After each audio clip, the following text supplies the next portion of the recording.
रूस की धमकी के बाद इजराइल ने खुद को यूक्रेन से दूर रखा।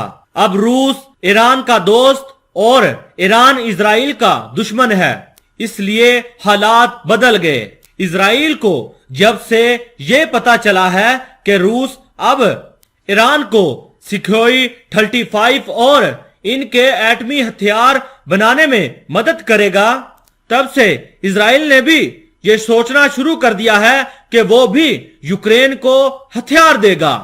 माना यह भी जा रहा है कि इजराइल कुछ ही दिन में फैसला कर लेगा और यूक्रेन को इजरायली हथियारों की सप्लाई शुरू हो जाएगी। इन हथियारों में सबसे अहम एयर डिफेंस सिस्टम आयरन डोम।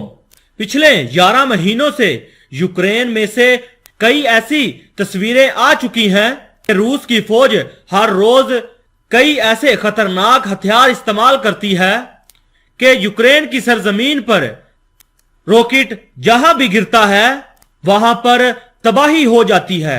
यूक्रेन में ये नजर आ रहे खंडर ही रूस के खतरनाक हमलों का नतीजा है।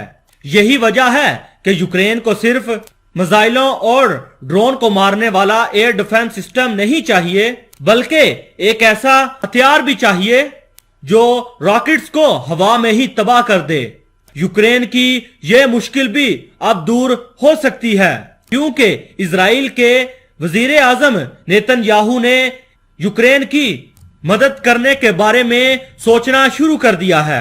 इजराइल की जानब से बहुत जल्द फैसला हो सकता है कि आया आयरन डोम यूक्रेन भेजना है कि नहीं।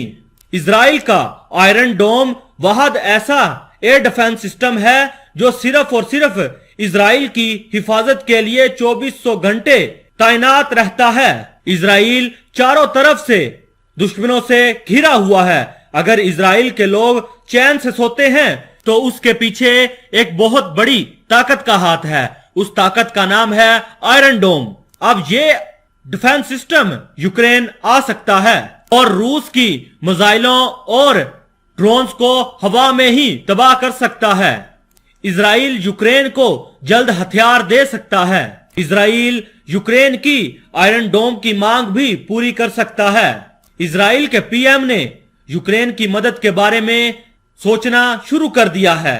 यूक्रेन में आयरन डोम का आना गेम चेंजर साबित हो सकता है, क्योंकि ये एक टेस्टेड हथियार है जिसकी ताकत दुनिया कई बार देख चुकी है।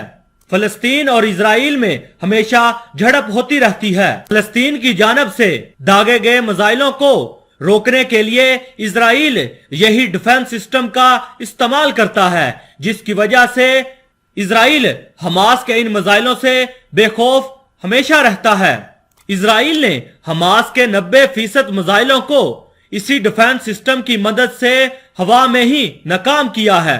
आयरन डोम की सबसे बड़ी यह भी खासियत है कि यह सबसे पहले रॉकेट की पहचान करता है, उसके बाद रेंज और लिए गए इलाके की पहचान करता है।